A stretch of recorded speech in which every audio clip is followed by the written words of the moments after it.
தமிழக சட்டப்பேரவை தேர்தலில் திமுக கூட்டணி வெற்றி பெறும் என்பதில் தமக்கு மிகுந்த நம்பிக்கை உள்ளதாக துணை முதலமைச்சர் உதயநிதி ஸ்டாலின் தெரிவித்துள்ளார்.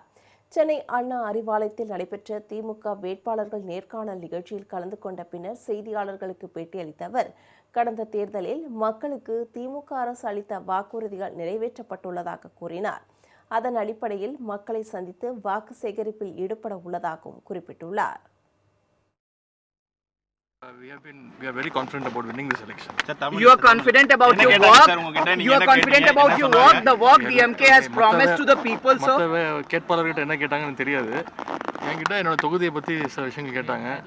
எவ்வளோ எஸ்ஐஆரில் எவ்வளோ வாக்காளர்கள் நீக்கப்பட்டிருக்காங்க, அதெல்லாம் ஃபாலோ பண்ணிங்களா, சென்ற நாடாளுமன்ற தேர்தலில் என்ன வித்தியாசம், தொகுதிக்கு என்னென்ன செஞ்சு கொடுத்துருக்கீங்க அப்படின்னு கேட்டாங்க. என்னென்ன செஞ்சு கொடுத்துருக்கோம், என்னென்ன வித்தியாசங்கள் ஜெயிச்சிருக்கிறோம் அதெல்லாம் சொன்னேன். போயிட்டு வாங்க, யோசிச்சு முடிவு பண்ணுறோன்னு சொல்லியிருக்கேன். இதனைத் தொடர்ந்து செய்தியாளர்களை சந்தித்த அமைச்சர் துரைமுருகன், சட்டப்பேரவை தேர்தலில் தாம் போட்டியிடுவது தொடர்பாக கட்சி தலைமை முடிவு செய்யும் என்று கூறியுள்ளார். ஒரு மூத்த தலைவரா நேர்காணல் பண்றது எப்படி இருக்கு சார்? உங்களுக்கு எவ்வளவு மகிழ்ச்சியா இருக்கு? இது எனக்கு ரொம்ப நாள் வருஷத்துக்கு நடக்கிறது, 5 வருஷத்துக்கு ஒரு தரம். இருந்தாலும் சிஎம் இது ஒரு கலைஞர் காலத்திலிருந்து பார்க்குறேன், நானும் 50 வருஷமா பார்க்குறேன். இது ஒன்றும் எனக்கு புதுசு இல்லை. கடைசி நிமிடத்துல நீங்க சீட்டு தரணா இல்லைன்னு யோசிக்கலான்னு ஒரு வார்த்தை சொல்லுவீங்க நகைச்சுவையா, அது எவ்வளவு மகிழ்ச்சியா இருக்கும்? சரி, சீட்டு தரணா இல்லையா பார்க்கலாம் அப்படின்னு சொல்லி நான் முடிவு பண்றேன்.